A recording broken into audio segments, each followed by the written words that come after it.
ভাত আল্লাহ সবাইকে খাওয়ায়, সেজদা আল্লাহ সবাইকে দিয়ে দেওয়ায় না।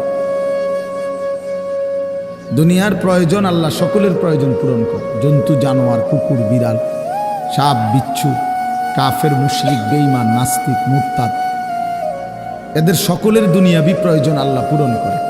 এই খানা পিনা, পেশাব পায়খানা, হ্যাঁ জরুরত, এগুলো তো আল্লাহ তাআলা জন্তু জানোয়ারেরও পূরণ করে।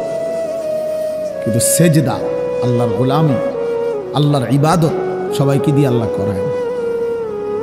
আল্লাহ যাকে পছন্দ করে, ইচ্ছে করে, তাকেই আল্লাহ তাআলা তার দ্বীনের জন্য কাজে লাগায়, আল্লাহর ইবাদতের তৌফিক দান করে। এই জন্য এটা সবসময় মনে রাখতে হবে।